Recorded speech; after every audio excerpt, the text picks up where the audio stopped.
Gracias Marina y Matías por la invitación para hablar de mi tesis. Si bien me convocaron específicamente para hablar de mi tesis, hice un poco de trampa y no solo voy a hablar de mi tesis de maestría, porque más allá de que defendí este año, la tesis en sí la entregué en el 2020 y arranqué un doctorado, entonces, bueno, me pasó un poco lo mismo que comentaban los chicos, que me releí, hay cosas que la verdad ya no estoy haciendo de la misma manera, así que voy a hacer como un match entre todas las investigaciones en las que participé. Eh, yo no había pensado tan seriamente en que me dedicaba a laburar con fuentes y archivos hasta que me llegó el mail diciendo que estaba ubicada en este grupo y dije, sí, es verdad, yo con imágenes mucho no laburo, en eso estoy de acuerdo, pero la verdad es que no había pensado en lo protagonistas que eran las fuentes o los archivos en mi trabajo hasta que hice esta presentación. Así que eso lo agradezco porque aparte para el doctorado esto me viene muy bien. Eh, Pensar qué importancia yo le doy a trabajar específicamente con esto, que requiere una meticulosidad y una metodología bastante especial. Hablando un poco de esto que les comentaba, de que más allá de que voy a hacer especial foco en lo que fue mi trabajo de especialización y de maestría, lo cierto es que cuando me puse a pensar cómo yo abordaba las cuestiones de los archivos y las fuentes, me di cuenta que lo vengo abordando muy similarmente en todas las investigaciones en las que participé y participo, aunque tengan escalas muy distintas, que me parece que esto puede ser de utilidad para los que están arrancando, y los proyectos en los que participé tienen que ver desde proyectos de investigaciones más colectivas, como los UBACIT o los PIA, los PIA, por ejemplo, los trabajé con Lucio y demás, o en esto, por ejemplo, que estoy haciendo ahora, que es usar un archivo que está en el exterior. Cosa que también hice para mi trabajo de maestría y ahora también volví a hacer para mi trabajo de doctorado, por eso estoy con diferencia horaria, porque estoy en Madrid. Respecto a la selección de fuentes, esta siempre, por lo menos en mi caso, estuvo de acuerdo a la magnitud o a la escala de esta investigación. Entonces, por ejemplo, para mi trabajo de especialización, dado el acotado de la extensión, decidí trabajar casi exclusivamente con fuentes primarias y secundarias, en mi caso de la historia del peronismo, porque como dijo Marina, ambos trabajos míos fueron sobre la Fundación Eva Perón, pero también, como decía Mechi, a sabiendas de que eso que yo estaba haciendo para la tesis de especialización iba a ser el esqueleto de la tesis de maestría. Entonces en la especialización fue bastante acotado. Básicamente revisé todo aquello que ya se había dicho sobre el peronismo. Y lo digo así porque ahora cuando pase a la maestría voy a profundizar un poco en esta cuestión. Y este pensamiento a largo plazo me permitió atar ambas investigaciones y que el proceso fuera, quisiera decir, menos largo, no sé si ese fue el caso, pero por lo menos menos repetitivo, como que lo que yo ya había hecho resultó un insumo fundamental para lo que me seguía próximo para realizar. Lo mismo un poco me pasa con el doctorado. Yo en mi trabajo de doctorado trabajo con el Chalet californiano. Ese interés deviene de una de mis conclusiones de maestría. Entonces, honestamente, nunca volví a empezar de cero. Siempre las fuentes que yo ya usé, no todas en un 100%, pero en un gran porcentaje son cosas que yo después reutilicé para las otras investigaciones. Lo mismo me pasa con los proyectos de investigación que armamos con Lucio o en los UBACIT de Fernando en los que participamos. Siempre hay este ida y vuelta de estos insumos que me parece algo bastante útil y dinámico para nuestro trabajo, digamos, porque lleva mucho tiempo elaborar con fuentes y archivos. Y algo que no me acuerdo si lo había dicho David, sobre que mirando cosas iba perdiendo el foco y se daba cuenta de que esto tal vez también podía servir para otra cosa. Sin dudas eso me pasó. Con los años encontré la manera de dejar anotaciones o marcadas cosas por si en algún momento quiero retomar eso que en ese momento no me sirvió para otra cosa. Pero creo que es bastante útil esto de la concatenación. Y de también darse cuenta de la escala. Por ejemplo, en las clases en el exterior, la verdad es que justo este año vine por bastante tiempo, 4 meses, el año pasado vine por 1 mes y medio, entonces sí es muy importante para mí darse cuenta de los recursos que uno tiene para poder abordar esas fuentes. Recursos me refiero fundamentalmente a tiempo y disponibilidad de ese archivo. En mi tesis de maestría, como les decía, y dando por resuelto que yo ya había abordado las fuentes primarias y secundarias sobre el peronismo, es que acabo como un cambio, y es lo que continúo haciendo para mi doctorado, que es que elegí como fuente de información principal las publicaciones periódicas. Y por publicaciones periódicas me refiero a generales, académicas, profesionales, de difusión masiva e incluso folletería. Situación que, como les decía, repito, para mi tesis doctoral, dada las posibilidades que brinda trabajar con estas fuentes, que no siempre son reflejo con lo ya historizado, que es algo con lo que tanto en mi tesis de especialización, de maestría y de doctoral tienen en común. Las publicaciones periódicas como fuente nos permiten observar las maneras de nombrar, mostrar, categorizar e ilustrar producciones arquitectónicas y dar cuenta de su importancia en determinado periodo de tiempo. Dichas fuentes siempre resultan legítimas para el análisis de procesos históricos a través de trayectorias individuales o grupales, que por ejemplo pueden contradecir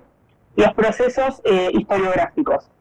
Tanto en el caso de maestría como de doctorado, una de las cuestiones con las que más trabajé es con la de la invisibilización historiográfica.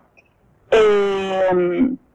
el caso, por ejemplo, de los proyectos más chicos, como los PIA, los UBACITO, las estancias en el exterior, la elección fue la misma. De hecho, ahora estoy trabajando, por ejemplo, con una publicación periódica madrileña que se llama Cortijos y Rascacielos, pero con la diferencia de que son más cortas y más los límites del abordaje están más claros desde un comienzo, digamos. Respecto a la selección de archivos, para mí este siempre fue tal vez la cuestión más sencilla a simple vista, que muy prontamente me di cuenta que era mucho más compleja de lo que estaba pensando antes. Algunas de las cuestiones con las que me encontré, por ejemplo, y fundamentalmente por los temas con los que trabajo, que están atados a la política y a diversas cuestiones ideológicas, es que los materiales con los que precisaba trabajar se encontraban eliminados, censurados, parcializados, disgregados, bastante desordenados y bastante la pesadilla de cualquier investigador. Lo que generó que el trabajo de relevamiento fuera bastante más extenso de lo que yo pensé inicialmente, sobre todo cuando armé el plan de trabajo, el plan para la beca,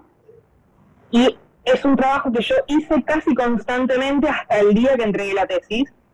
Y el día que entregué la tesis fue más una de... Listo. No, lo último que iba a decir sobre la selección de archivos y con estas dificultades que tuve es que, por ejemplo, y fundamentalmente en lo que fue la generación del catálogo de la Fundación y lo que estoy haciendo ahora en el doctorado, es que hay muchas cuestiones por invisibilización, destrucción, eliminación y demás, que hay revistas o folletería que no está en ningún archivo, por lo menos no en los del Congreso, no en la SCA, en la facultad y demás. En el caso de mi trabajo de doctorado, por ejemplo, me topé con una editorial entera que no está en ningún archivo, pero que misteriosamente sí está, sí la venden los folletos en Mercado Libre. Lo mismo me pasó con la obra de la Fundación. Eso es lo que terminé haciendo en los últimos años, es ir comprando todos esos volúmenes. Y al día de hoy, de por lo menos la editorial sudamericana, que es con la que trabajo en el doctorado, debo tener la mayoría, con lo cual terminé hasta armando mi propio archivo, digamos, que es bastante, o sea, no es algo que por lo menos a priori pensé cuando iba a meter en la investigación que iba a terminar pasando, pero sí me doy cuenta que cuando trabajas con temas que la historiografía decidió ignorar, la localización de archivos que tengan la documentación que vos necesitas puede tender a ser algo bastante complejo. Volviendo a mi tema de maestría, porque es para lo que me llamaron para hablar, mi tema de investigación fue, como dijo Marina, la componente estética de la justicia social integral en la obra de la Fundación Eva Perón. El objetivo principal fue caracterizar y repensar el concepto de estética de la justicia social, recurrentemente utilizado para referirse a la arquitectura y al urbanismo encuadrados dentro del periodo 46-55, pero especialmente enfocado en la obra de la Fundación mientras Duarte la dirigió, es decir, del 48 al 52. La arquitectura social de la Fundación incluyó aquellos edificios adquiridos, expropiados, modificados, proyectados y construidos desde cero, como también aquellos proyectados y construidos parcialmente o aquellos que quedaron en fase proyectual. En el caso de mi trabajo de maestría no formaron parte los edificios de vivienda, que sí habían sido tema de otras tesis que fueron de consulta para mi trabajo. Asimismo, me propuse una serie de objetivos específicos que me permitieron pensar mi tema de tesis a través de ejes problemáticos, que no me voy a explayar ahora porque no tiene ningún sentido, pero básicamente eran reconocer la coexistencia de diferentes estilos arquitectónicos, vincular la arquitectura de la fundación con las intenciones políticas y sociales del arte, reconocer la utilización de los emplazamientos y los edificios como mecanismos de provocación, y por último, comparar la obra social de la fundación con otras obras similares, entre comillas, como por ejemplo fue la Sociedad de Beneficencia. En ese sentido, es que al momento de llevar a cabo el trabajo contaba con muchas cosas dichas, un estado de la cuestión bastante amplio y que me superaba vastamente.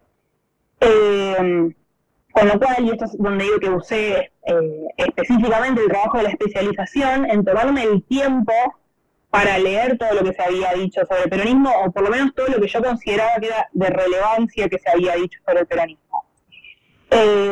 Entonces yo seleccioné una serie limitada de autores, buscando dar cuenta de las posturas más disímiles, a fin de obtener una visión general del fenómeno político y su aplicación estética y arquitectónica. Pero, y tal como yo planteaba en mi hipótesis, la obra de la Fundación no había sido revisada como protagonista en ninguno de esos trabajos, y por ende ahí había algo para poder construir. Entonces, con lo dicho, lo que me dediqué a hacer fundamentalmente es a detectar qué cuestiones de eso que se había dicho, aunque no era exactamente lo que yo necesitaba, me podían ser de utilidad, y después en qué publicaciones que no eran la historia oficial o la historiografía oficial, me podían servir para completar eso que todavía no se había dicho. En ese sentido, ahí usé fundamentalmente la folletería de la Secretaría de Investigaciones, que en ese momento manejaba Apple y dependía del Ministerio del Interior, la planimetría del archivo de Sabaté, que la mitad está en el IA y la otra mitad está en el Museo de Vita, el material que había en el CEDIAP de planos considerados estatales, pero que en realidad eran de la Fundación. Ahí había un gris, pero la verdad es que encontré bastantes planos en el CEDIAP, fotografías del Archivo General de la Nación, y después revistas más tradicionales para nosotros, como por ejemplo la Revista de Arquitectura y Nuestra Arquitectura. Por último, también usé la publicación Mundo Peronista, que era una publicación que sacó el partido político, y en donde por lo general aparecían las obras que iban inaugurando. Entonces se podía rastrear ahí algunas cosas que en la historiografía no aparecían. Para ello, y esto aunque capaz a muchos investigadores les parezca engorroso y no divertido, a mí la verdad es que esto me gusta, será por eso que trabajo con archivos y fuentes, es que la única manera de poder abordar toda esta documentación de diferentes fuentes y cosas bastante distintas fue Excel, así que tengo incontables y millones de planillas de Excel, acá ven algunas, donde fui determinando categorías que me resultasen óptimas para después poder filtrar la documentación, buscar y conectarlas. Sí. Ah, ¿no? Ahora sí. Bueno, lo dejo así sin pantalla completa. Bueno, estas son algunas de las planillas, puse algunas a modo de ejemplo, la verdad es que tengo infinitas, por lo general me voy haciendo varias hojas y la primera es como el grueso sin filtrar y después me voy dando cuenta qué cosas me sirven y qué no, y se van achicando. Cuando me piden que haga esta presentación para explicar cómo trabajo, y en base también a lo que estoy trabajando para el doctorado, es que inconscientemente me doy cuenta que una de las primeras cosas que yo hago siempre que tengo que ponerme a investigar es que trazo una estrategia, aunque no me dé cuenta y no la escriba, digamos. Y si bien en el 90% de los casos vuelvo siempre para atrás porque me doy cuenta que algo de lo que puse, algún filtro, alguna categoría no me sirve o necesito otra, si yo no tuviera una estructura mínima para comenzar, la verdad es que el trabajo sería bastante rápido. Limpio lo que hice, y no porque lo hubiera pensado literalmente así cuando me senté a hacerlo, pero hoy, con el diario del lunes volviendo para atrás, lo puedo ordenar. es que lo primero que siempre hago es definir las unidades de análisis, es decir, qué voy a buscar. Después siempre termino definiendo las dimensiones, que son los elementos que me parecen particulares o distintivos, que me van a permitir me permiten corroborar que lo que estoy buscando es lo que estoy buscando, digamos. Y por último, la fase donde más ida y vuelta hay es la de la definición de las categorías. No todo es útil, y eso hay que tenerlo claro siempre cuando uno arranca, y no todo lo voy a usar en esta investigación. A veces hay cosas, como les decía, que yo sé que para esta investigación no las voy a usar, pero que sé que para un paper o para otra cosa o para el futuro me van a ser de utilidad, y por lo general las mantengo en Excel con una notita al costado por si algún día quiero volver. Pero sí hay que darse cuenta muy prontamente qué tiene utilidad y qué no. La definición de las categorías con las que voy a trabajar es lo que además tiene que estar relacionado con el marco teórico. No me voy a extender mucho en esto porque no voy a terminar nunca más, pero tiene que haber una coherencia entre las categorías que uno propone y cómo va a abordar el problema. Y también con los objetivos e hipótesis del trabajo. Si ahí hay alguna inconsistencia, cualquier persona que les corrija el trabajo va a hacer algún comentario. Esta es mi planilla final de maestría, de relevamiento. Esto no estuvo en la tesis, literalmente así nunca apareció en la tesis. Como pueden ver, hay algunas cuestiones básicas: cómo es el edificio, cuál es la tipología, los años, si estuvo proyectado, construido, adquirido, su ubicación, y otras cuestiones que fueron propias de la investigación y que estaban relacionadas específicamente con el marco teórico que yo planteaba. Algunas de estas categorías eran el público al que estaban dirigidas, el estilo, la localización, en dónde se menciona la obra, que es esta columna que está acá, que yo puse en qué revista o en qué folleto o en qué libro. Y por último, me parecía interesante mostrarles que, si bien esto no apareció en ningún lado en la tesis, lo que sí apareció, que es esto, que son un cuadro sobre el catálogo de la obra y un mapeo que parece súper sencillo. Esto, cuando yo hice mi tesis, no existía, no estaba en ninguno de los libros de historia de peronismo, y es el resultado, la conclusión a la que yo nunca hubiera podido llegar si no hubiera hecho esto. Sobre todo porque mi tema particular tiene muchas cuestiones de mitologización, invisibilización, mucho machismo a la hora de escribir. Entonces mucha obra de la Fundación no estaba adjudicada a la Fundación y estaba adjudicada al Ministerio de Obras Públicas. Entonces, si bien el resultado parece súper limpio y fácil, como poner puntitos en un mapa, en realidad viene de un laburo bastante meticuloso de revisar muchísimas fuentes que están en muchísimos archivos para poder llegar a este resultado final. Y eso es todo. En principio, bueno, muchas gracias por la invitación. Me gusta volver a estar en el día, por lo menos de manera virtual. Sí, voy a hablar en tanto tesis en proceso, sobre mi tesis, que, como decía Marina, se titula La montaña reencantada, arquitecturas de los cultos evangélicos pentecostales, el caso Catedral de la Fe. Es una tesis que en este momento el Estado es, digamos, plan de tesis aprobado, entonces estoy, digamos, en instancia de escritura. Como, bueno, digamos, un poco tomando como esta cuestión de esta reunión, voy a tratar de ser como relativamente breve y ir bastante como al punto y hablar, digamos, ahora de cuál fue como mi devenir respecto a la cuestión de fuentes y documentos a lo largo de la investigación, hasta este punto por lo menos, que, digamos, es un punto de cierre. Y bueno, y voy a tratar de tratarme a eso. Bueno, en principio, bueno, mi tema de tesis, como les estaba diciendo, tiene que ver con los cultos evangélicos pentecostales en la ciudad de Buenos Aires. Y, digamos, teniendo, digamos, este punto de partida, Bueno, una aclaración más, voy a tratar de no hacerme como muy extensa, digamos, como todas las definiciones que suelo hacer cuando hago presentaciones de mi tema de tesis, porque, bueno, aprovechando que por ahí puedo no hacerlo respecto de esta cuestión de los archivos, digamos, no me voy a poner a definir todas las taxonomías de qué es lo evangélico, qué es lo pentecostal y todo eso, que seguramente además ya me lo escucharon decir alguna vez. Bueno, la cuestión del tema de los evangélicos era el punto de partida, que en principio es un tema que, digamos, al cual yo apunté desde mi interés personal y que no tenía que ver, digamos, muy directamente con ningún otro tema que estuviera siendo trabajado, ni por mis grupos de investigación a los que pertenecía, ni por por la facultad en general. Entonces, es un tema que de alguna manera estaba como muy vacante y entonces había que, digamos, cualquier cosa que yo planteara tenía, digamos, como la cancha muy abierta respecto de cómo eso se podía abordar,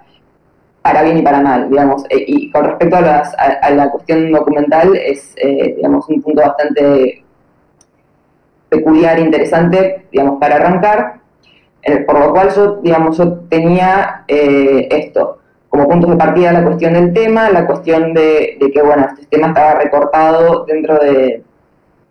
lo que sería como este último gran avance o gran auge del fenómeno del evangélico pentecostal, que si bien tiene como sus inicios en principios del siglo XX, es a partir de fines de los 70, principios de los 80, en los cuales un poco globalmente, en distintos puntos a la vez, empieza a tener como un crecimiento muy marcado. Entonces, por lo tanto, digamos, como más allá de mis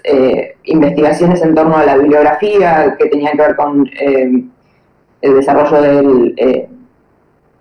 lo que era el estado de los estudios, o cuestiones teóricas, o cuestiones de consulta, o cuestiones de marco, para ir entendiendo el tema, en respecto de lo que iba a ser finalmente mi corpus documental para esta tesis,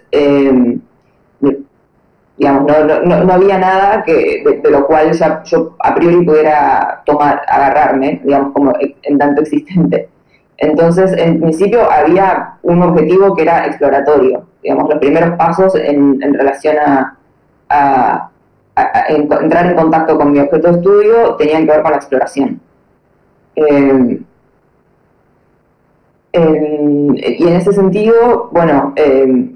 acá llega un punto un poco de lo que decía Flor en el momento acerca de la generación de un archivo propio. Era un objeto de estudio que en principio no era como canónico para la historia de la arquitectura, y a la vez tenía esta condición de ser un fenómeno que tenía una cierta contemporaneidad, o al menos yo lo planteaba en términos de historia reciente. Digamos, es una historia que arranca y que, como les decía, por los 80s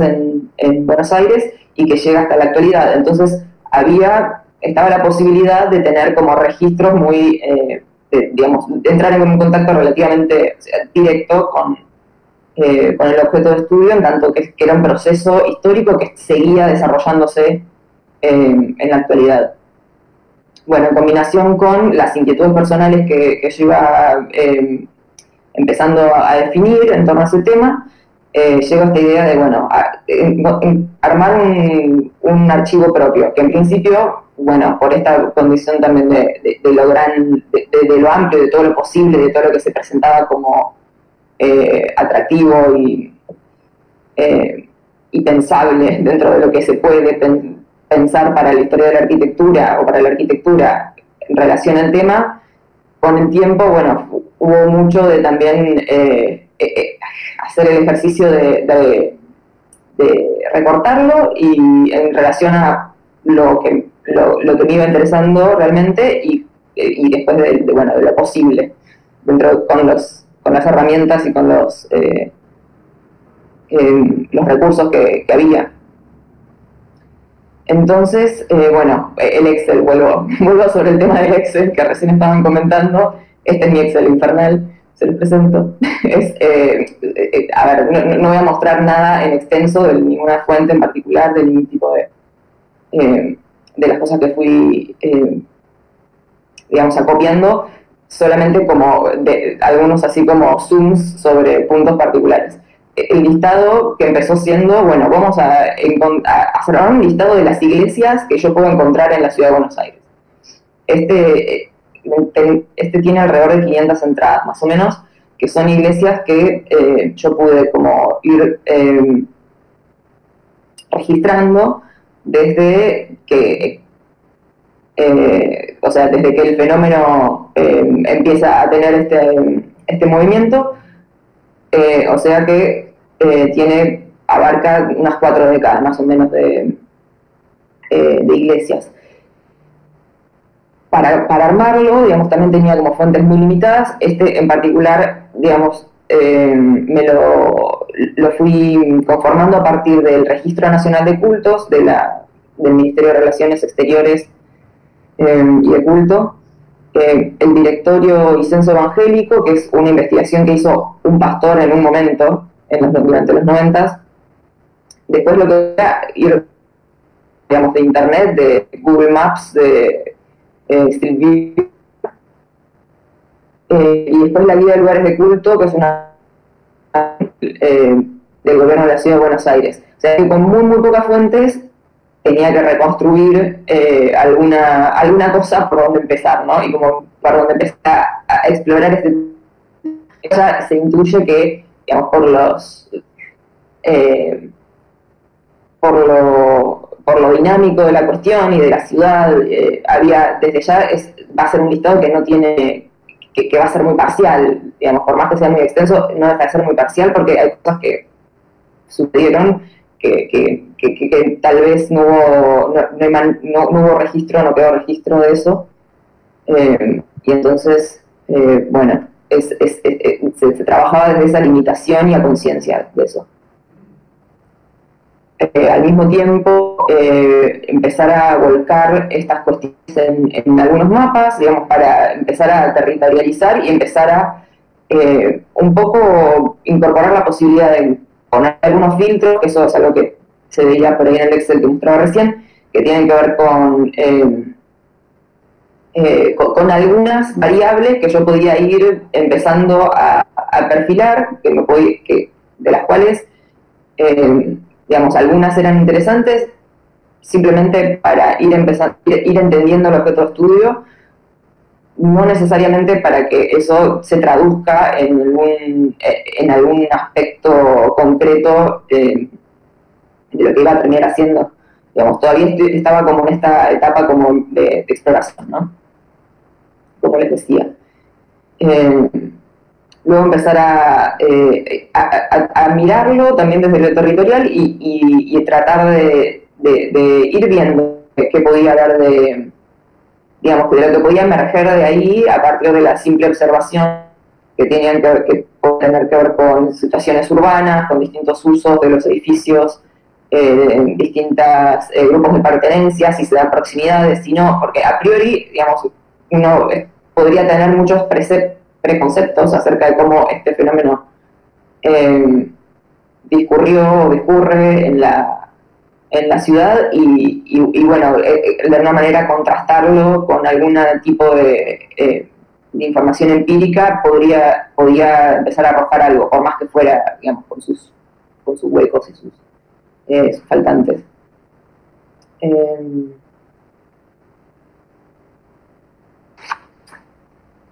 Digamos, después de esto y un poco ya avanzando, digamos, en todos los frentes a la vez, también desarrollando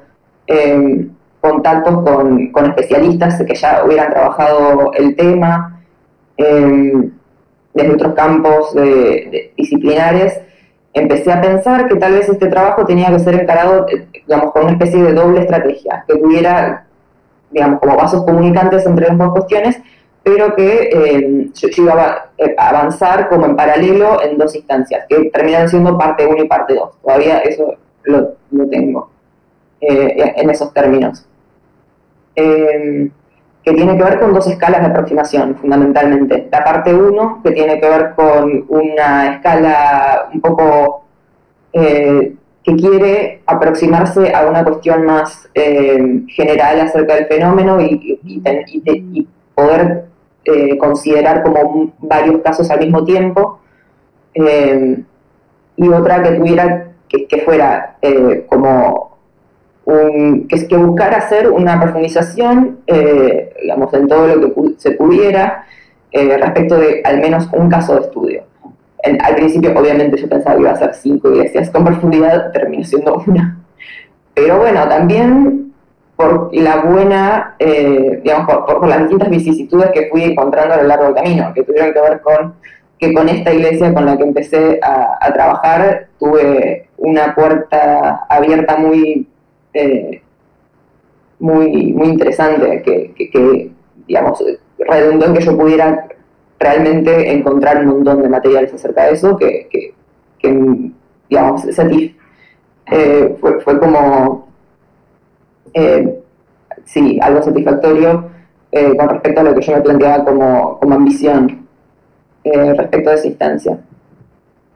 Entonces, respecto de la parte primera, teníamos un objetivo, bueno, algo de lo que decía Flor también, ¿no? Como esta idea de, bueno, la coherencia entre las distintas partes de la investigación, objetivos, fuentes, metodología, preguntas de investigación. Sobre esta primera parte, la idea era realizar una cuestión exploratoria y en principio descriptiva. Y sobre la segunda, más analítica y más de caracterización respecto de ese caso de estudio. Sobre la primera, el recorte que me impuse tenía que ver con las 200 iglesias de aquellas primeras 500 que tenía yo en el listado, 200 que estuvieran activas o visibles al menos en la ciudad. Eso, bueno, algo que sucedió, digamos, para este punto de la investigación es que sobrevino la pandemia, cuestiones también como muy contingentes, ¿no? Que fue un menudo problema porque, bueno, tal vez yo tenía la intención de aproximarme a un montón de iglesias, esa era una de las ideas originales, ir a un montón de iglesias a visitarlas y entrar, y de pronto se suspendieron los cultos y, digamos, se trastornó completamente la vida. Entonces hubo que formular otra estrategia, algo dentro de lo que se podía hacer con las herramientas que había, que estábamos todos, digamos, metidos en aislamiento, luego en distanciamiento, y entonces, bueno, lo que terminó suscitando esto es que me planteara la posibilidad de hacer ese acercamiento a esas 200 iglesias a través de las fachadas, que era algo que era accesible en tanto la ciudad seguía estando, pero más allá de la circulación se podía encontrar en Google Street View, que es una manera, digamos, fue una herramienta muy interesante para desarrollar esto, digamos, la posibilidad de acceder al objeto de estudio de esa manera. Que en principio, bueno, ¿por qué preguntarse acerca de las fachadas? Bueno, yo ya sabía que algo respecto de la arquitectura me interesaba, entonces, sí, digamos, lo que las fachadas podían decir respecto a la arquitectura, por el paisaje urbano en la ciudad y lo que eso implicaba, por lo que se podía ver acerca de ese momento del fenómeno que estaba atravesando en la actualidad, que eso es algo que me quedé pensando, digamos, ahora recordaba después, ¿no? A Fernando Martínez Mespral en el seminario de crítica, que él hacía un comentario, él fue comentarista en el seminario de crítica y un comentario que hizo tenía que ver con bueno, hablar de cómo son, digamos, de lo que yo estaba observando respecto de las de esas, digamos, de lo que yo presentaba respecto de las iglesias evangélicas como una circunstancia como de crecimiento, digamos, como muy dinámico, muy veloz, propia de, digamos, que él lo podía trazar también en relación a otras religiones, en particular como estudiando el Islam, ¿no? Entonces, por un lado estaban esos intereses y también estaba la cuestión de cierto marco provisto por los especialistas digamos, provenientes de otros campos, más de las ciencias sociales en general y de la antropología, etcétera, que empezaban a plantearme puntos respecto bueno, de lo territorial, de cómo, de esta cuestión de la diseminación, de cómo empezar a leerlo. Que puedo citar algunos que para mí son los más importantes. Pablo Semán, respecto de esta cuestión del dinamismo y la capilaridad con la que este fenómeno, digamos, circula por la ciudad, que tiene que ver con esa flexibilidad para que, digamos, las personas, digamos, hablando mal y pronto, puedan poner su propia iglesia. Después de Algranti, que hablaba de esta cuestión de un fenómeno que no es exclusivo del popular, sino que es, digamos, trans distintas clases sociales. O Marcos Carbonelli, que también fue comentarista en el Seminario de Crítica, que habla de la cuestión territorial en términos del medio asignado por el catolicismo. Entonces, bueno, haciendo como un enlace entre todas estas cosas, empecé a hacer esa aproximación mediante Street View, mediante herramientas virtuales a estas fachadas, y en paralelo hacer un ensayo de armado de fichas, un ejercicio de armado de fichas en los cuales se podían ir eligiendo, estableciendo variables o categorías para las cuales ir armando algunos apuntes. Y o sea, como sigue de alguna manera en esta instancia como de exploración, a priori aparecen al menos, había una hipótesis respecto de lo que se podía decir sobre el fenómeno hasta este punto, que es una hipótesis que se verificaba, digamos, como muy inmediatamente al empezar todo esto, que tiene que ver con la amplitud y con la heterogeneidad de la cuestión. Pero bueno, con el tiempo a esta exploración había que empezar a ponerle alguna sistematización, a ponerle sí, digamos, como alguna metodología más concreta que tuviera que ver con procesar y seleccionar una manera de verlo, y que en principio tuvo que ver con la cuestión del relevamiento de imágenes, digamos, fotográficas basadas en Street View y en imágenes halladas en Internet, pero fundamentalmente Street View, que digamos, aún con sus limitaciones, tiene como digamos, sí, su sistematicidad, y la cuestión del redibujo a través de, digamos, por AutoCAD. En ese momento también es cuando armo el PIA en la facultad, que es el proyecto de investigación avanzado, en el cual empezaron a trabajar pasantes que entraron para hacer estas tareas de tomar paquetes de casos y empezar a relevarlos desde las imágenes, cuestiones de relevamiento de otras imágenes que se podían encontrar en Internet, en redes sociales o en mismo sitio web, Google, y el desarrollo de las fichas que iban tomando, digamos, se iban reformulando también a medida que iba entendiendo un poco más qué podía ser lo más interesante, y en la parte del redibujo. Ahí es donde aparece la cuestión de las imágenes, donde, bueno, con el tiempo también lo de las fichas fue quedando un poco atrás y empezó a tomar un poco más de relevancia la cuestión del dibujo. Bueno, estas son algunas muestras de lo que dibujaron. Las pasantes fueron Micaela Tagliaprieta, Lara de Benedetti, Mayra Brandes, Sofía Bernales y Alex Track al día, ¿no? Bueno, y la parte, bueno, algo que permitía, solo para mencionarlo, la cuestión de, digamos, del redibujo, digamos, menciono todo muy rápido, ¿no? Pero tenía que ver con esta idea de sistematicidad y de alguna manera poner en igualdad de posibilidad de lectura de estos elementos, de estas fachadas, en tanto para poder hacer tener una apreciación más clara respecto de cuestiones de escala, de morfologías, de técnicas constructivas, de usos previos que podían haber tenido en esos edificios.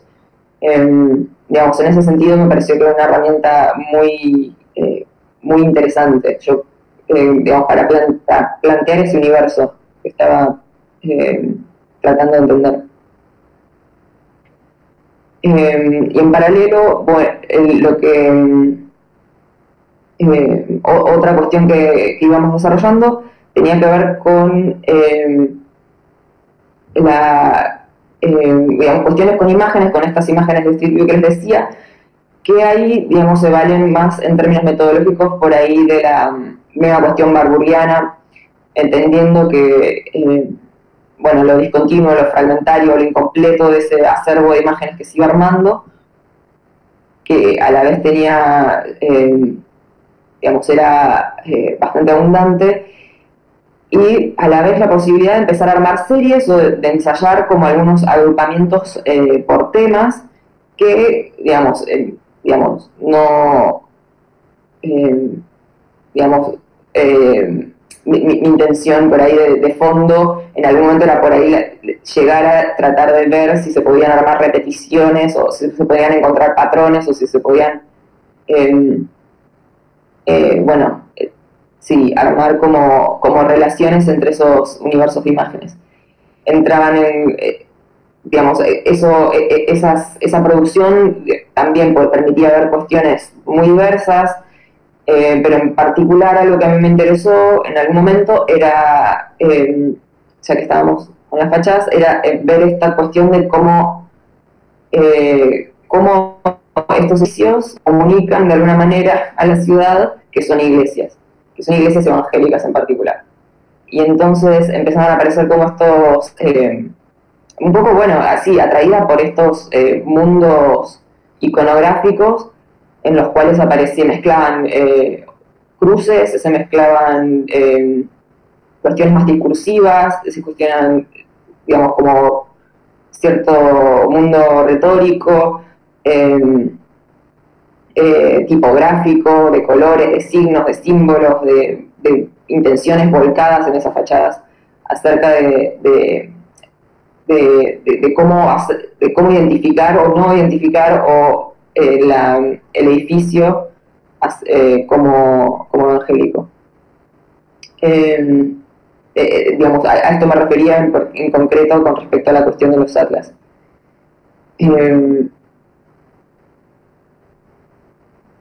Y bueno, empezar a especular, digamos, esto está todo en proceso, esta parte, ¿no?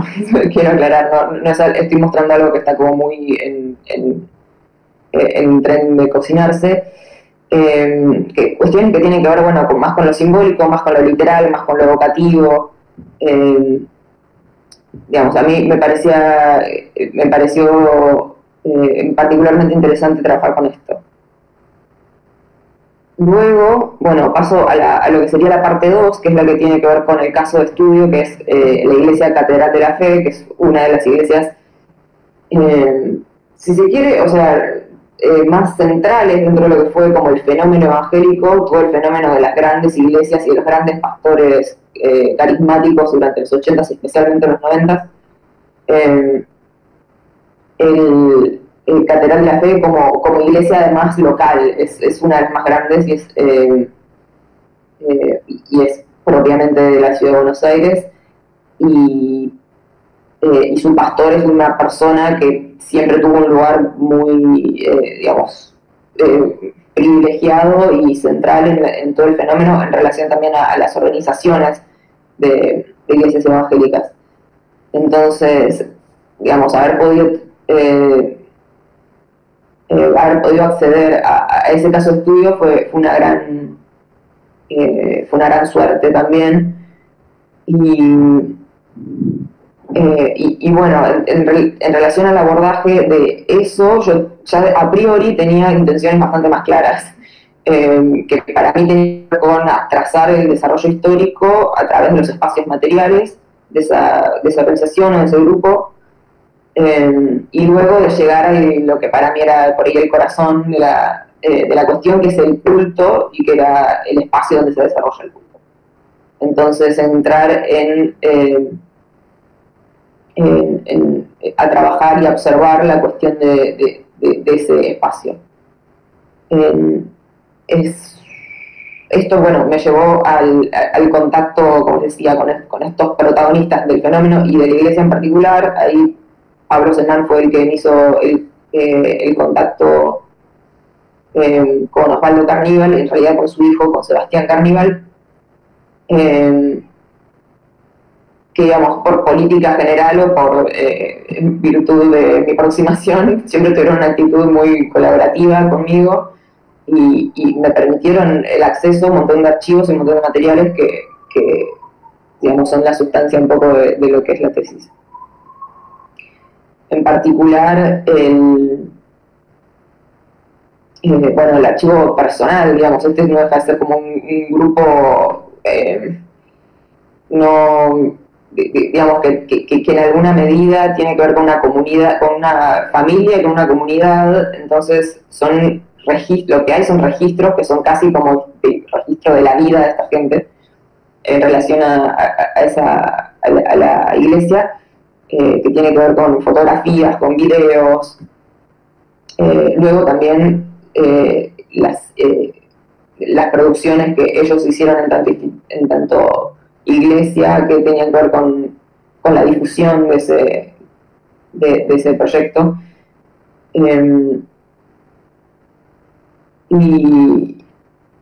Y bueno, nada, además está decir a esta altura que digamos, en ningún momento yo fui a un archivo, propiamente lo que se dice ir a un archivo histórico, sino que siempre, digamos, me manejé en el mundo de este tipo de materiales y este tipo de fuentes. Bueno, esto que les decía del acceso a este ámbito tenía que ver con una aproximación a través de una metodología etnográfica, ¿no? Que más allá de todo lo que se puede decir, para decirlo muy brevemente, tenía que ver con la cuestión de armar una descripción densa respecto del objeto de estudio, para lo cual era, digamos, había que, digamos, descripción densa, entendiéndolo esto, ¿no? Como reconocer esas cualidades arquitectónicas o de los rituales o de los distintos usos respecto de ese espacio, digamos, material y de lo que se podía observar, y además densa en términos de lo que se pone en contexto o en el marco de lo que significa para esos grupos, en ese contexto específico, concreto. Que bueno, esto tiene que ver con la cuestión de lo que en antropología le llaman el estar allí o el extrañamiento, digamos, aparecen un montón de términos que tienen que ver con la cuestión de la inmersividad, ¿no? De ir al lugar. Para esto ya la pandemia había quedado un poco atrás, entonces sí pude hacer ese ejercicio de ir y hacer esas visitas asiduas a los distintos ámbitos de esta iglesia, para hacer observaciones participantes, que bueno, después tuvieron como distintas formas de registros, ¿no? En particular, la cuestión de las entrevistas fue uno de yo creo, de los puntos más interesantes y más ricos para mí de desarrollar, que tenían que ver con, digamos, más allá de las entrevistas informales, de charlas, del estar allí y de estar ahí inmersa en ese mundo, la cuestión de haber podido tomarme tener la ocasión de hacer las entrevistas a varios personajes que conforman la iglesia, que son fueron alrededor de 10 entrevistas ya estructuradas, relativamente estructuradas, porque también hay que tener esa cintura en esa situación. Es algo que los antropólogos han trabajado mucho acerca de cómo conducir eso. Bueno, tuve la ocasión de poder entrevistar a personajes bastante claves dentro de ese grupo, desde el pastor principal, su hijo, que también es director de una parte de la organización, gente que era encargada de las redes de iglesias, pastores de sedes grandes dentro del conurbano o en la provincia, personas encargadas del seminario teológico, la persona que maneja la editorial y que escribe los libros de la iglesia, la persona que maneja las cuestiones audiovisuales y las producciones de difusión. Todo eso fue, es un corpus que es muy valioso para mí, para la investigación. Luego la parte de registro fotográfico, que ahí tuve la suerte de que me acompañara al culto un fotógrafo que se llama Daburke, de seudónimo Daburke, Agustín Sergiotto. Bueno, pudimos hacer una recorrida de todo el complejo y relevarlo fotográficamente. Bueno, y también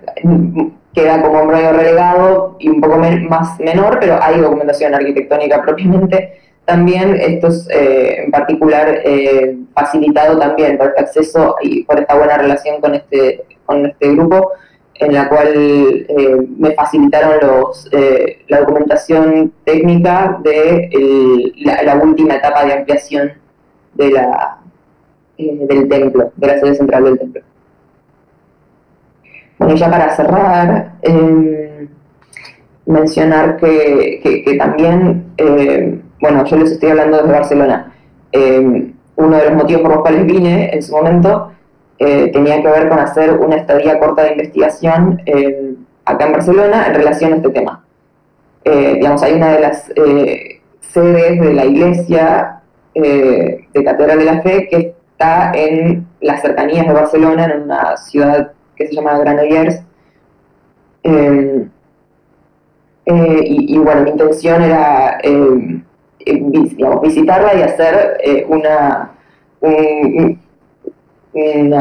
parte más de este relevamiento, de esta aproximación a la iglesia, que me parecía muy interesante poder hacerlo respecto de que, con esta en particular, que vendría a ser como, una de las sedes, si se quiere, o partes de la iglesia que tiene que ver más con la relación en la lejanía, si se quiere. Pensando en esta cuestión de lo reticular de la iglesia, que no es solamente un enclave, sino que son un montón de enclaves que tienen muchos desarrollados por el ámbito de Buenos Aires y alrededores de la ciudad y en la provincia, luego en algunas provincias puntos particulares y algunos puntos en el exterior, pero el más lejano y el más intrigante tal vez era este, que tuve la ocasión de poder hacer cierta expansión de esa misma estrategia que venía desarrollando de aproximación para el caso en Buenos Aires, para el templo en Buenos Aires y su gente, para hacerlo con el de acá, con algunos mejor y peor suerte, pero están en desarrollo. Eso es algo que también te quiero aclarar. Pude ir y visitar, participar del culto, me hicieron participar, o sea, fue realmente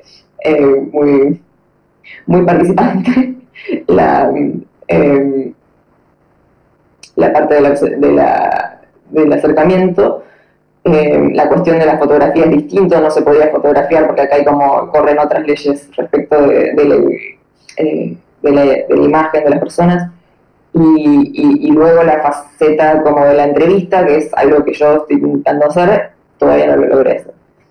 Pero tengo fe que lo voy a poder hacer en el próximo tiempo. Así que, bueno, hasta ahí llegó. Bueno, si cualquier cosa quedó igual que Lucía y que Florencia, sin poder ver, entonces me avisan si algo está pasando. Bueno, primero que nada quisiera pues dar las gracias por la invitación a Marina y a Matías. Para mí es todo un gusto mostrar parte de la investigación. Lo primero que quiero aclarar es que yo entendí que debíamos abrir como todo el panorama, entonces mi presentación, más allá que habla de los archivos y las fuentes, claramente lo abordo desde toda la investigación. Entonces, acá les voy a abrir un poco más el panorama y cómo empiezo a usar esas fuentes respecto a lo que va pasando. Porque al igual que lo cuentan mis compañeras, pues a falta de fuentes tienes que empezar a buscar recursos. Y creo que por eso estamos en esta mesa, porque empezamos a buscar archivos, fuentes y formas de encontrar esa información que no nos proveía los archivos o la bibliografía tradicional. Sin más preámbulo, les cuento que mi tema de investigación son arquitecturas rurales y urbanas para los procesos de producción del café en el paisaje cultural cafetero colombiano entre 1905 y 1989, y el caso de estudio específico es el municipio de Manizales. Como esquema para esta presentación, trabajé una introducción y un planteamiento para entender el tema un poco más porque es el único tema que es extranjero, entonces para muchos podrá ser una gran incógnita. Después voy a hablar del estado del arte y cómo lo manejo respecto a las fuentes, un marco de referencia, una metodología. Me enfoco en esta parte de las fuentes como tal, un apartado, y por último, el desarrollo de los capítulos. Lo primero que tenemos que entender o que quiero que ustedes entiendan es qué es el paisaje cultural cafetero colombiano. Es un territorio ubicado en el centro-occidente de Colombia. Es un territorio muy joven, consolidado en el siglo XIX como fruto de una colonización interna. El pilar de este territorio ha sido la caficultura. La caficultura ha sido el pilar del desarrollo social, económico, político y cultural. Este territorio está conformado por 48 municipios, subdivididos en 411 pequeños poblados que los colombianos llamamos veredas y que están inscritos en 4 departamentos o provincias que son Risaralda, Caldas, Valle del Cauca y el Quindío. Este territorio tuvo su esplendor en el siglo XX principalmente. El café dependió absolutamente todo, y por la singularidad en la que se desarrolla el café y por el trabajo conjunto entre el hombre y la naturaleza para desarrollar una producción cafetera en un territorio abrupto de una manera libre de esclavitud, con trabajo familiar y con trabajo artesanal, para el 2011 la UNESCO lo declara como Patrimonio de la Humanidad al paisaje cultural cafetero colombiano. Hasta aquí todo suena muy bien, pero ya les voy a empezar a hablar de dónde surgen las ganas de estudiar y mis interrogantes al respecto. Para 1989, este territorio surge la peor crisis económica de su historia con la finalización del Pacto de Cuotas Cafeteras, y las arquitecturas agroindustriales para el café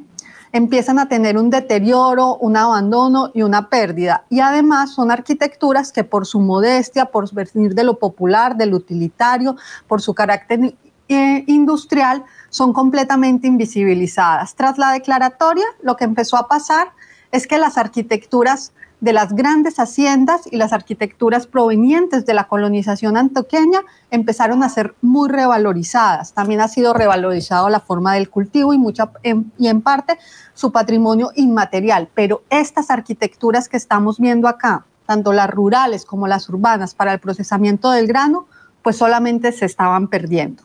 Y como ya les dije, completamente invisibilizadas. Entonces, lo primero que yo empiezo a notar es que hay 2 grandes categorías o 2 grandes grupos. Uno, la parte rural, donde se hace el proceso de poscosecha, que en Colombia al proceso de poscosecha del café le llamamos beneficio. Y una parte industrial, que son las trilladoras y que provienen de las primeras industrias que tuvo la región.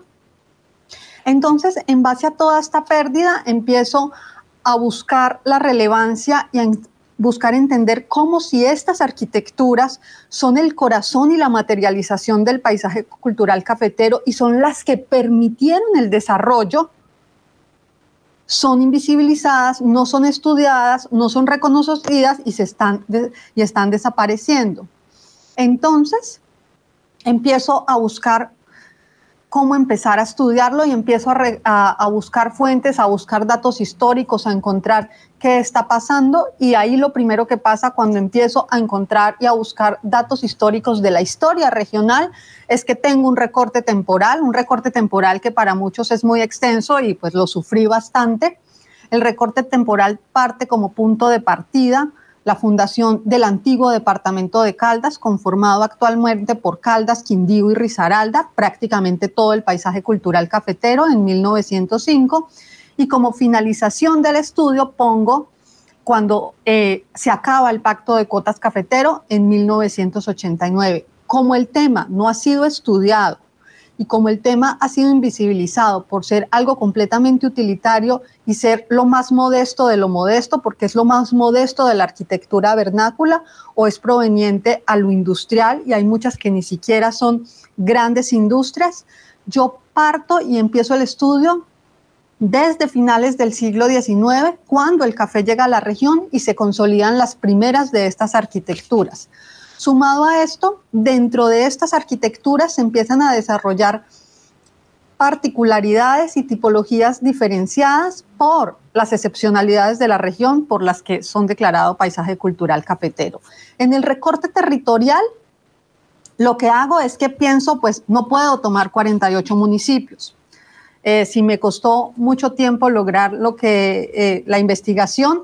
48 municipios era imposible, entonces tomé un municipio excepcional, que es el municipio de Manizales, donde tiene dos modelos territoriales, uno rural, que son los corregimientos Río Blanco, El Manantial, La Cristalina, Colombia, El Remanso, Panorama y Corredor Agroturístico, y como elemento urbano, Manizales, que fue la principal ciudad cafetera durante casi todo el siglo XX, a tal punto que esta ciudad fue llamada la capital del café. En base a ese panorama que les abro para explicar un poco desde dónde parto, planteo una pregunta de investigación en miras de poder visibilizar, analizar, catalogar y además entender el valor y los criterios de este patrimonio, que es cuáles fueron las arquitecturas rurales y urbanas para los procesos de producción del café en el paisaje cultural cafetero entre 1905 y 1989, en qué se diferenciaron, qué características, transformaciones y reinterpretaciones tuvieron estas construcciones. Si estas toman aspectos históricos, identitarios y narrativos de la región, la pregunta de cierre sería, ¿poseen un valor patrimonial dentro del PCC? Y si es así, ¿cuáles serían los criterios de su valoración? Después planteo un objetivo general, que es identificar y explicar estas arquitecturas y fundamentar su valor patrimonial en el contexto del territorio, en el caso de estudio específico del municipio de Manizales. Obviamente esto estaba acompañado y está acompañado todavía por unos objetivos específicos que van desde exponer las arquitecturas y desarrollar los criterios, establecer y registrar ejemplares, referenciar métodos constructivos. Esto es súper importante porque encuentro cómo en los métodos constructivos y en esta parte vernácula hasta se resalta el antiguo indigenismo de la zona, identificar las transformaciones que tuvo en el territorio por el periodo tan largo y cómo la industrialización prácticamente empieza a contarse en estas arquitecturas, sobre todo en las urbanas, y argumentar el valor patrimonial. Saco una hipótesis mucho más compleja que la que les voy a leer, pero la esencia es: estas arquitecturas narran la historia regional y son un claro correlato de la historia nacional. Sin embargo, no han sido estudiadas ni valoradas de manera suficiente. Su trascendencia radica en que permiten comprender los procesos culturales, sociales, económicos y técnicos que representan la época del auge cafetero en Colombia, y resultan consubstanciales al momento de construir una mirada amplia e integral del PCC.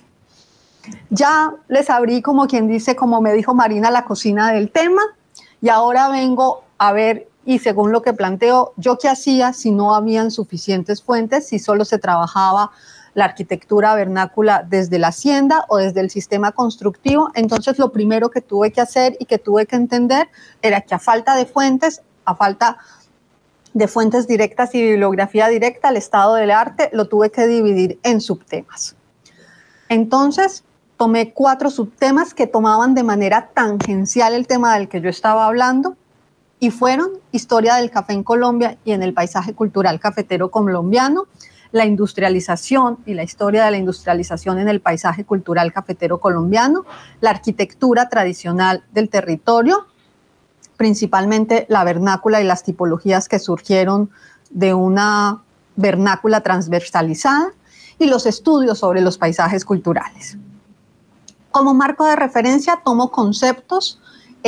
relacionados con el patrimonio, con las arquitecturas que se incluyen en esta investigación y con los paisajes culturales. Para muchos tomo definiciones o conceptos relacionados con entidades, como son el de paisajes culturales por la UNESCO, la declaratoria del paisaje cultural cafetero por la UNESCO. En arquitectura rural tomo el concepto de Besoros, en arquitectura urbana tomo el concepto para Colombia del DANE, y en la segunda parte empiezo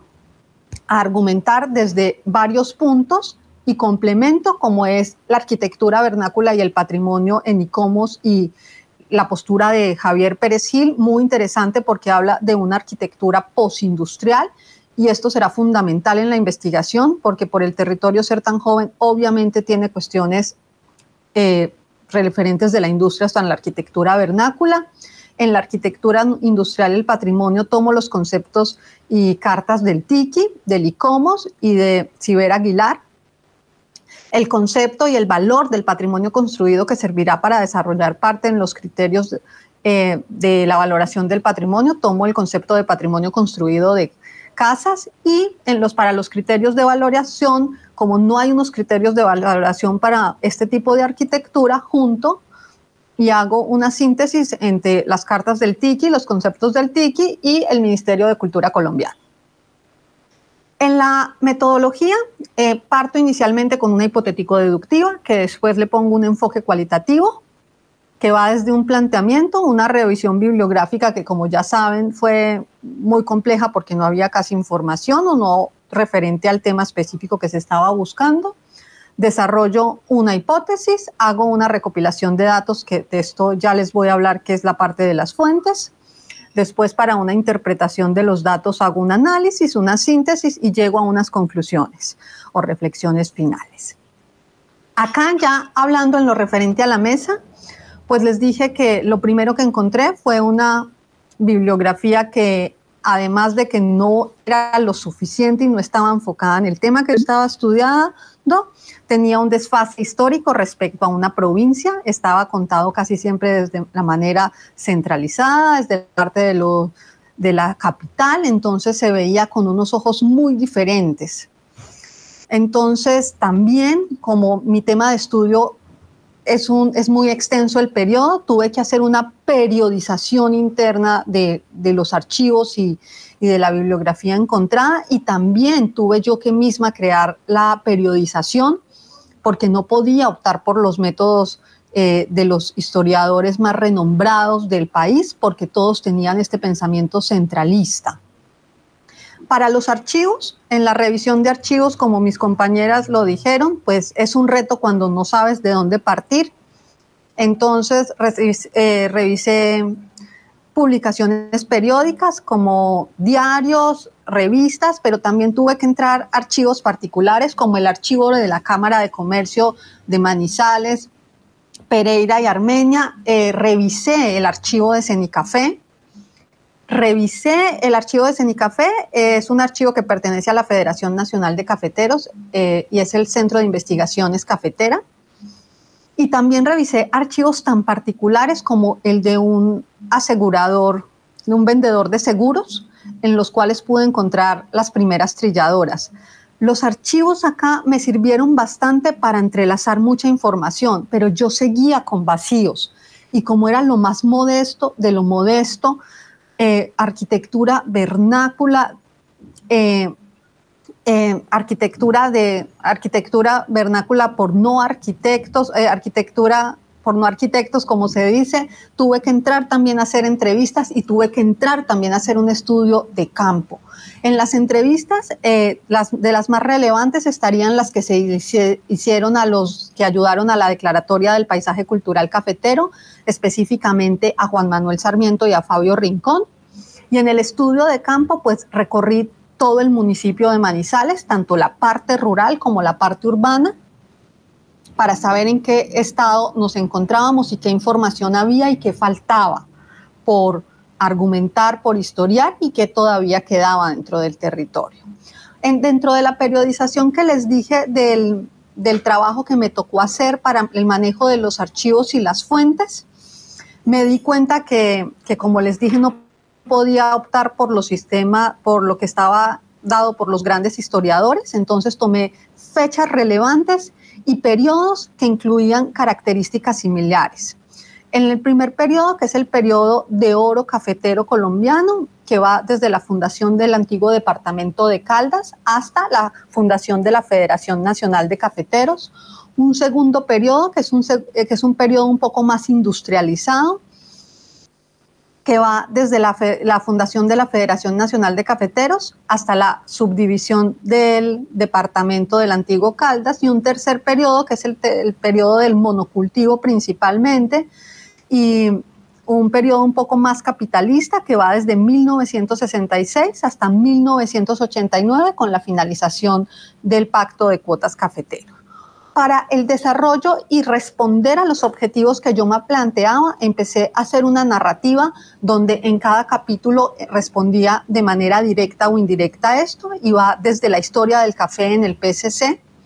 sus procesos productivos, la tradición arquitectónica que tiene el territorio, la relación que hay entre la arquitectura y la caficultura. Después hago una parte específica donde se encuentran y se registran y se hacen una tipificación de las arquitecturas rurales, y después se hacen de las arquitecturas rurales, todo esto hablando del territorio en general. Y después me enfoco en el caso de estudio y ya parto específicamente del municipio de Manizales. Hago una breve historia del municipio, hago algo que se le debía a la ciudad y es una historia de Manizales articulada a su relación cafetera. Después hago las arquitecturas rurales y urbanas para la caficultura en el periodo de estudio y saco unos criterios de valoración para estas arquitecturas en base a lo patrimonial. Hago unas líneas de tiempo sobre las fechas más trascendentales en la historia de las arquitecturas rurales y urbanas para los procesos de producción del café, y las fechas y elementos que generaron las transformaciones de estas arquitecturas, tanto en las rurales como en las urbanas. Y por último, llego a unas reflexiones finales que van desde el valor patrimonial, la importancia del desarrollo, la importancia de estas arquitecturas en el acelerado desarrollo regional, la relevancia de incluir estas arquitecturas en las nuevas actualizaciones de la Declaratoria del Paisaje Cultural Cafetero, la necesidad de visibilizarlas, el estado actual de la región, porque se está tergiversando la información por falta de información de estas arquitecturas y lo que significan y simbolizan. Y por último, recalco la importancia de estudiar e incluir estas arquitecturas en el patrimonio del paisaje cultural cafetero. Por mi parte, esto sería todo. Muchísimas gracias y espero que les sea de utilidad. Mi trabajo de tesis, que es parte de lo que voy a mostrar hoy, trabaja sobre los maestros y discípulos en arquitectura, sobre todo enfocados en el ámbito laboral, puesto que cuando puedas pasar a la siguiente, podemos ver que a lo largo de la historia la formación de los arquitectos mantuvo periodos de simultaneidad y segregación entre la enseñanza y la práctica, donde por momentos se desarrolló en el mismo espacio productivo como los talleres artesanales, pero que a partir de la incorporación o institucionalización del conocimiento por las universidades, estos ámbitos fueron separándose entre teoría y práctica, y que vemos que esta brecha actualmente vuelve a aparecer, donde los planes de estudio propuestos por las academias presentan algunas diferencias respecto a las necesidades del mercado o la actividad profesional. Por lo tanto, la figura del maestro vuelve a reaparecer a partir del profesional a cargo de estas oficinas, y el discípulo vendría a ser el estudiante o joven profesional que acude a estas oficinas para complementar los conocimientos. Siguiente, por favor. De esta forma podemos ver que el maestro o el profesional a cargo de estas oficinas aparece como una figura de éxito dentro de la comunidad académica o profesional, que debe ser, como indica ECO, una persona de éxito que ha de ser imitado. Se conforma un dispositivo entre el maestro y el discípulo donde hay una simetría y donde el maestro mantiene una posición de poder no coercitiva ni violenta, sino todo lo contrario, persuasiva y seductora, que lo que intenta como finalidad es continuarse a sí mismo en el otro, en el discípulo. Por lo tanto, esta cualidad de poder le da la capacidad de la legitimidad como autoridad y le permite impartir su metodología de enseñanza a partir del estudio y copia de los trabajos realizados en estas oficinas. Por lo tanto, uno de los sistemas es la transposición didáctica o la mímesis, introduciendo al discípulo dentro de las tradiciones del oficio, del lenguaje arquitectónico validado por él, y por lo tanto condicionando los conocimientos de este discípulo, los cuales quedarán consciente o inconscientemente valoraciones estéticas y morales y proyectuales del maestro en este discípulo. Siguiente, por favor. De esta forma, los objetivos de la tesis serán desarrollar un modelo teórico que refleje el modo en que opera y se estructura este dispositivo,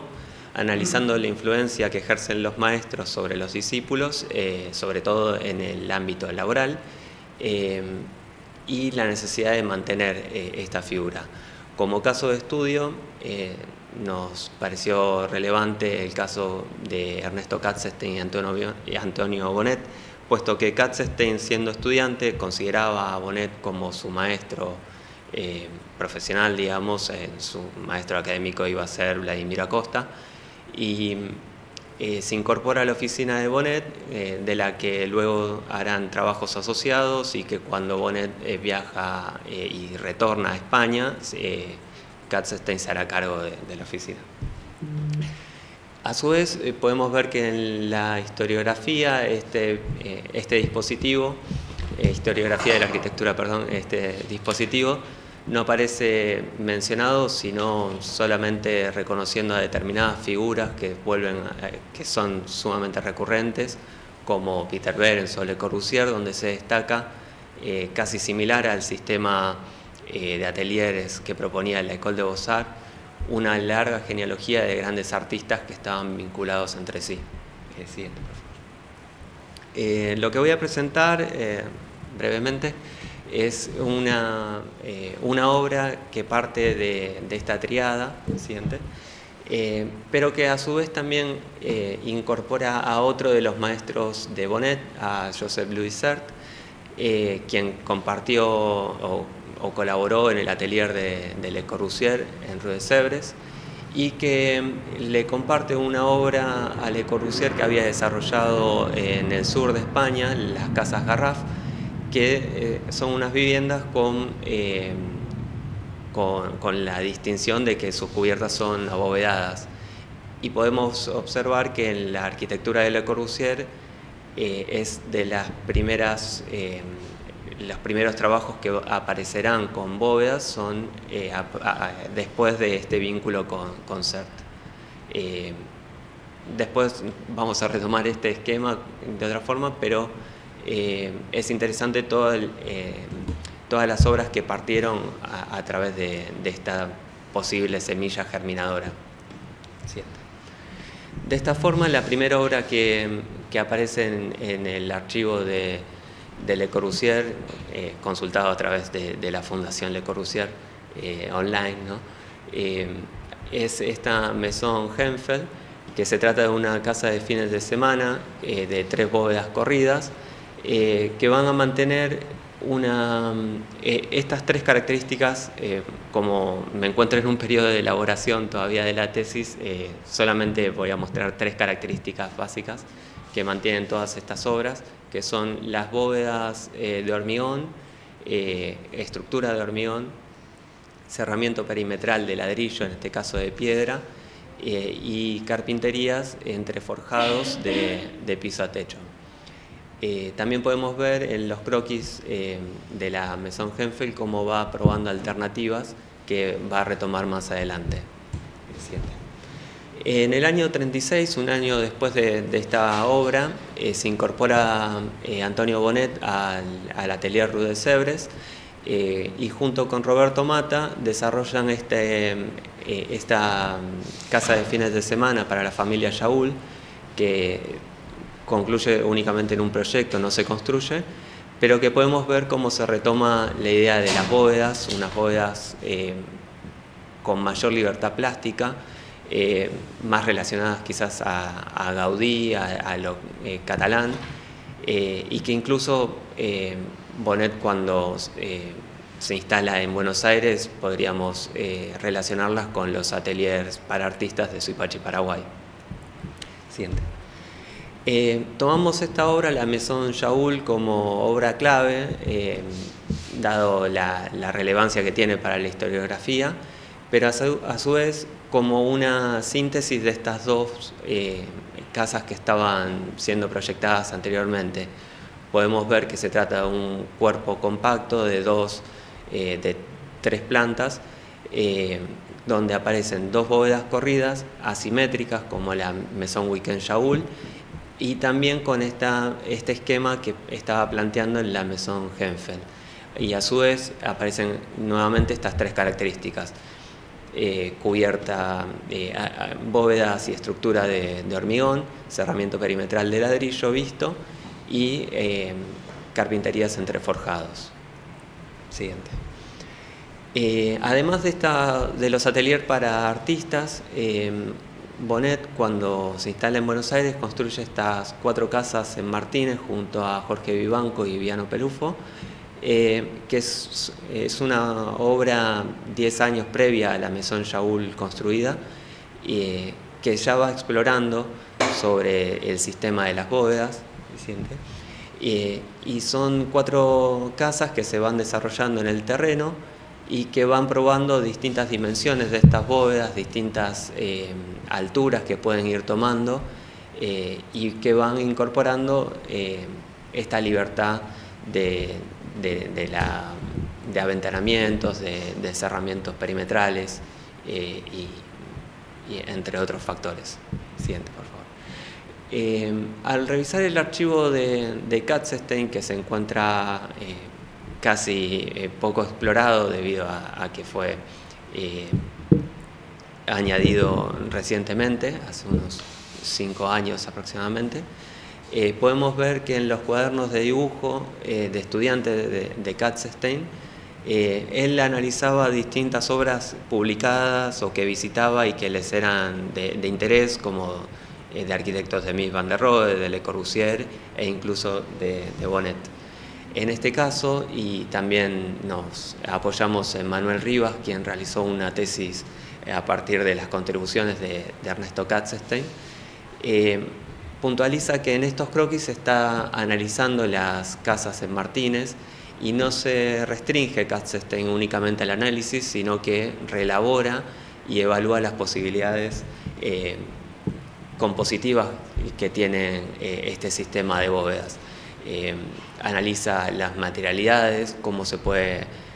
a partir de una estructura como la bóveda que tiene una determinada resistencia, le permite liberar toda la fachada y acristalarla, o modularla y liberar los ángulos, como se ve en esa columna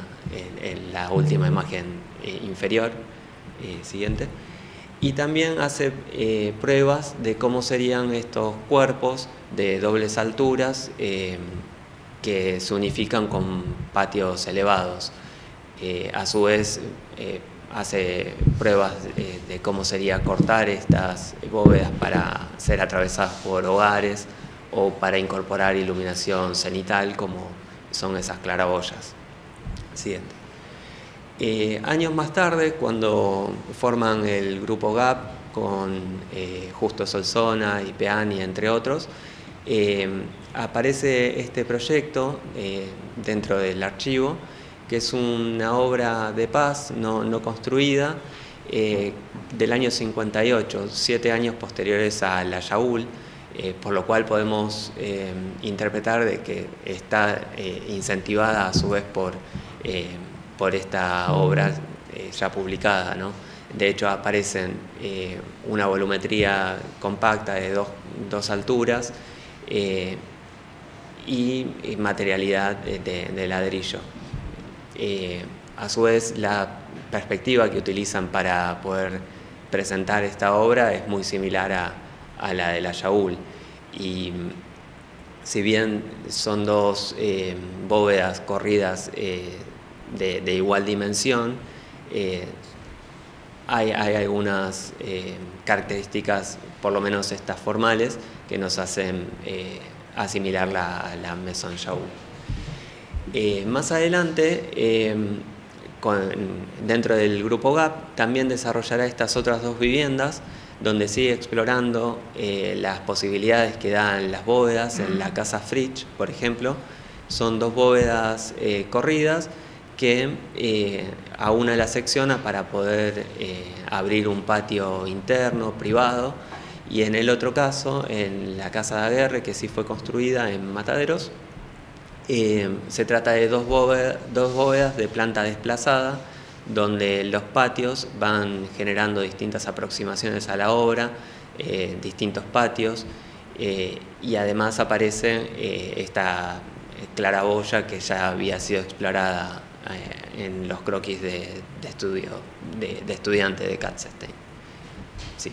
Y por último podríamos concluir con esta genealogía de obras de Katzestein ya trabajando independientemente.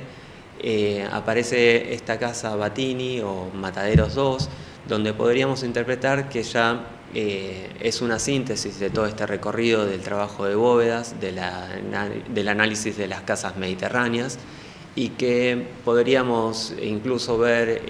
en estos paramentos con aventanamientos y mesas, cómo van a aparecer estos elementos en las obras que hará junto a Valiero posteriormente. Por lo tanto, podríamos así simplemente desde lo formal analizar o ver relaciones entre maestros y discípulos, donde fueron inspirados a través de estas pequeñas semillas que fueron formando todas estas obras. En el caso de Bonnet, que seguirá explorando las bóvedas en la Casa Berlingeri, en la Ricarda, incluso en la Torre Rivadavia de Mar del Plata, o en el caso de otros colaboradores de Le Corbusier en la Maison Yaúl, como fueron Germán Samper o Rogelio Salmona, que en sus obras también aparece una recurrencia al trabajo de bóvedas. Y sin tener que haber colaborado directamente con el maestro y haber participado del atelier, James Gowan y James Stirling marcan que la aparición de la Maison Yaúl les sirvió de inspiración cuando estaban proyectando el conjunto de viviendas Ham Common Flats, que si bien es un conjunto que no posee bóvedas, sí mantiene estas mismas tres características, donde la estructura y los forjados son de estructura de hormigón, los cerramientos de ladrillo y los aventanamientos son entreforjados, cortando el cerramiento perimetral. Lo que queda por elaborar para la tesis es un desarrollo más exhaustivo de análisis de estas obras, que pensamos hacerlo a través del sistema planteado por Claudio Guerri, que es el TDE, lo cual analiza las configuraciones presentes en estas obras, descomponiéndolas en figuras simples como cuadrados, rectángulos áureos y demás, lo que nos hace poder comprender cuáles eran las lógicas proyectuales de cada uno de estos maestros y discípulos, en el caso nuestro, cuáles eran las lógicas proyectuales de Katzenstein previo a conocer a Bonnet, cuáles eran las lógicas proyectuales de Bonnet, y si es que posterior a la exposición al dispositivo maestro-discípulo hay alguna alteración en las lógicas proyectuales de Ernesto Katzenstein. Ese es todo. No, gracias a ustedes. Por último, entonces vamos a dar la palabra a las chicas, que además les agradecemos que hayan hecho una presentación para hoy, pero como dije en la primera mesa, en nuestra primera jornada nos damos cuenta que tenemos que haber hecho mesas más chicas, así que la próxima serán 2 días, pero bueno, nada, si quieren comentar también de lo que vieron en relación a eso, voy a hacer, sí, en verdad yo había traído poquitas imágenes, en verdad eran un poco parte de mi tesis, ya hay cosas publicadas y saldrá, entonces me había concentrado como en algunas ideas. Suena bien, porque sale ahora la publicación. Sale ahora la publicación. Mati dirá cuándo. Así que la idea, no, me había concentrado en 2 ideas principales, que era lo que yo llamaba mis fuentes de casos, que son novelas y son novelas muy conocidas, entonces bueno, estaba como todo ese repertorio que uno va, si quiere, comprando, ¿no? Porque va adquiriendo. Y después, gran parte de mi tesis, la última parte, se hizo en pandemia, entonces había traído algunas menciones a archivos digitales que había trabajado. Pero me parece que por esta instancia voy a recuperar como algunas cositas que me fueron surgiendo a partir de que dijeron del cambio, yo había anotado algunas, que creo que son quizás más generales y que pueden como ayudar a sintetizar algunas cosas de las que fui pensando a partir de todo lo que iban contando. Primero siento como que cualquiera que desarrolla tanto una tesis o cualquier trabajo de investigación se plantea, ¿no?, la categorización del tipo de fuentes que va encontrando. Y esa necesidad de que al principio, cuando uno empieza a abrir, primero cree que no hay nada, después empieza a encontrar mucho y después a encontrar en exceso. Y yo creo que ahí es como ese punto donde uno decide, bueno, ¿para qué finalmente voy a usar cada fuente?, ¿no? Yo principalmente en mi tesis son los libros y revistas, está fundada, es una tesis que se construye sobre el discurso, y ahí venía algo que quizás se mencionó en algunas exposiciones, que no es solo la fuente, sino los instrumentos con los que uno analiza esa fuente, ¿no? Porque la fuente per se no dice más que lo que está escrito, y a partir de eso uno puede construir diferentes estudios o análisis que le permitan, como diríamos yo en algún punto puse, como crear esa argumentación propia, que sería lo que uno dice a partir de esas fuentes, ¿no? Porque, digamos, la fuente, no sé, un libro es un documento que uno podría decir, es el discurso de alguien, pero también es un documento, ¿no? Se termina convirtiendo en un documento. Y a partir de eso que uno puede ir rescatando, puede también crear sus argumentaciones propias, ¿no? En algunos casos, que no es el mío por el tipo de tesis que yo hice, pero creo que en algunos casos lo que se vio, y también a la mañana, con lo poquito que pude ver, que esa construcción, esa argumentación también se traduce en las obras, en las imágenes y en la construcción gráfica, ¿no? De cómo a partir de las fuentes documentales se genera como documentos propios de análisis, mapeos, gráficas,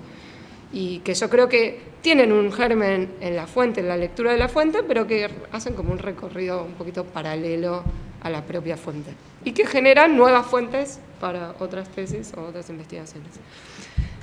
Yo creo que ahí también uno se plantea, y que quizás cuando lo fueron contando los casos, es en qué parte de mi tesis se va también a desarrollar esas fuentes, ¿no? Entonces yo pensaba, en algunos se construye claramente como parte de los casos de estado, en los casos de estudio, a veces quizás el estado de la cuestión, y a veces se discute, digamos, qué tipos de fuentes deberían ir en el caso del estado de los estudios, y después cuáles construyen mi marco teórico, o cuáles son los que uno argumenta desde la teoría, que quizás en un principio es más fácil pensarlo en el abstracto, pero a medida que uno va avanzando se empiezan como a cruzar, y yo creo que ahí el desafío es cómo articular todas esas fuentes que uno tiene para que a lo largo de cualquier tesis haya como coherencia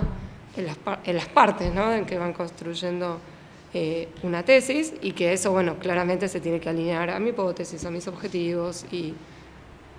a mis preguntas. Y después yo ahí, y quizás sí hemos trabajado mucho, tanto en los proyectos de investigación como en mi propia tesis, en, bueno, ciertas metodologías también de análisis de contenido, ¿no? Por lo menos, aunque uno no hiciera un camino muy exhaustivo, entender cuáles son esos instrumentos para poder analizar. Yo pensaba, ¿no? Hay construcciones que se hacen a partir de las palabras, hay otros que trabajan a partir de las... Yo he trabajado mucho con citas en la literatura, trabajé con la unidad párrafo, la oración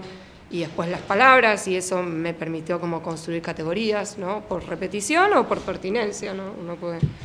como a partir de las fuentes, que creo que al principio mencionaba, ¿no? Esto de poderse construir también las propias categorías de análisis y que esas categorías sean parte de lo que uno va extrayendo de las propias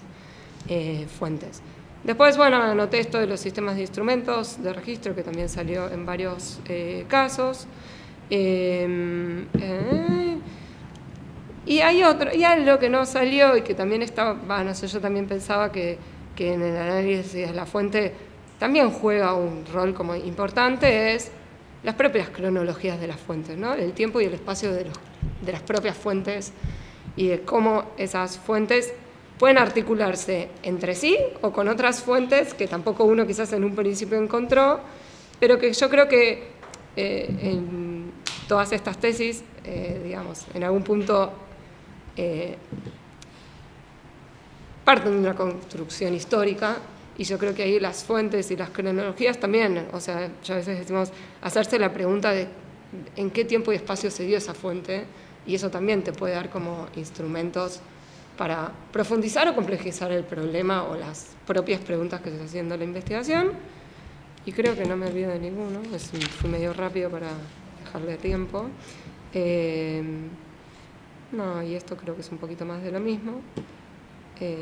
No, y después lo otro que se me ocurría es también de esto, de los propios sistemas de registro,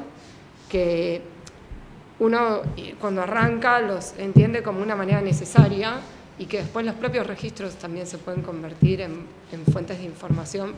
para otros tipos de trabajo. Entonces yo ahí creo que también las catalogaciones o los archivos digitales, ¿no? Yo usé, el que había puesto esa Gira o AIRA, es el sistema general de revistas de literatura, digamos, es un archivo histórico de revistas que yo usé mucho para las que eran de literatura, y también esto propio, ¿no? De que las fuentes se empiecen a digitalizar y también permitan otro tipo de análisis y otro tipo de acceso. Y creo que nada más para dejarle un punto.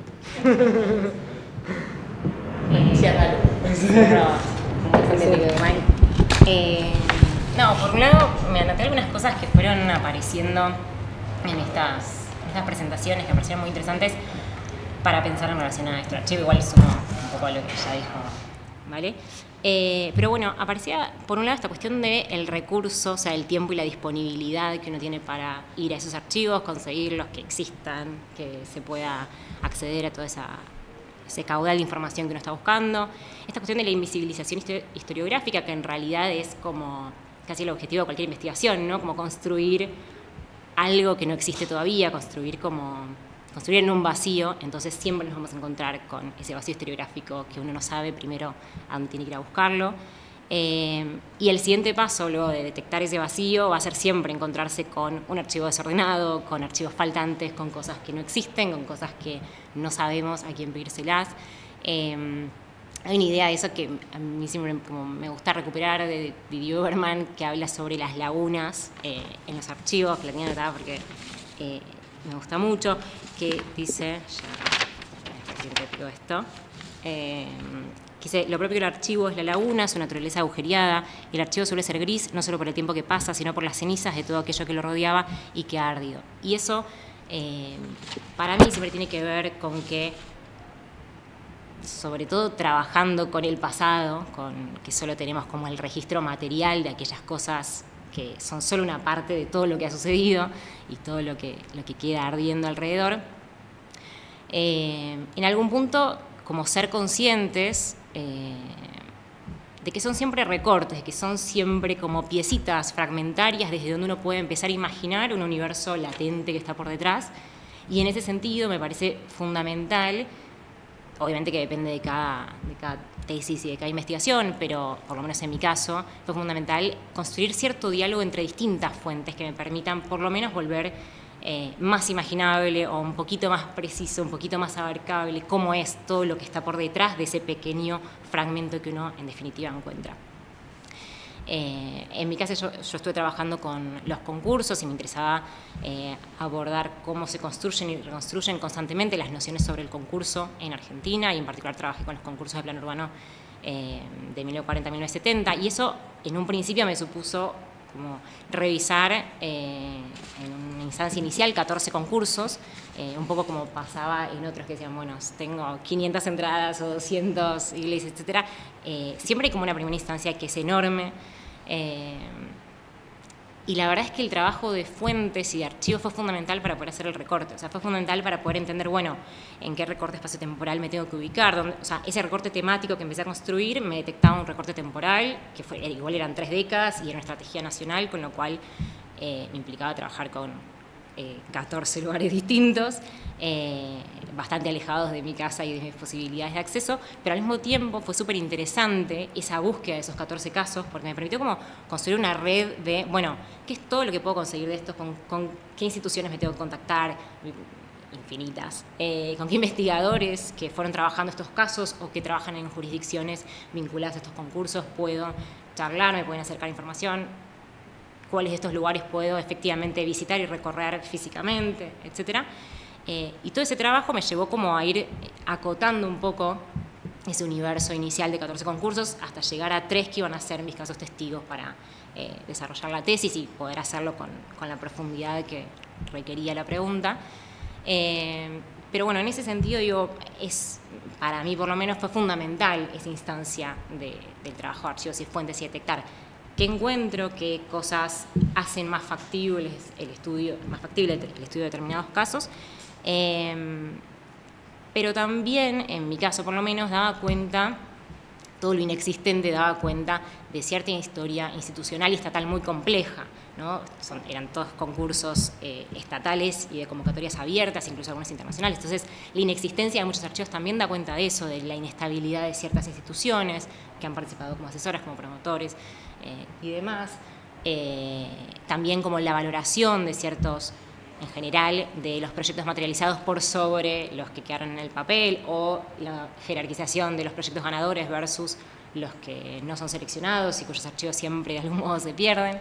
Entonces también esas lagunas, esos vacíos, fueron un elemento de trabajo. O sea, no fueron solamente, bueno, esto no lo encontré y queda relegado y marginado y entonces me concentro en otro, sino también como detectar, bueno, qué quiere decir que esto no exista en un archivo, que no lo pueda acceder, que no lo pueda encontrar, y también sacar reflexiones de eso. Bueno, nada, creo que aparecieron como un montón de cosas interesantes en relación a los archivos en general. Había algo que me acercó un poco a lo que vos contabas recién de los archivos personales, que yo también fui trabajando con, o sea, vos decís en el caso de Katzenstein, el que yo había traído para contar en realidad es el archivo Craboto, que es un arquitecto uruguayo, Mauricio Craboto, y en su momento, como fue ganador de uno de esos concursos, me acerqué a Montevideo a poder recuperar ese archivo. Y es muy interesante también esto de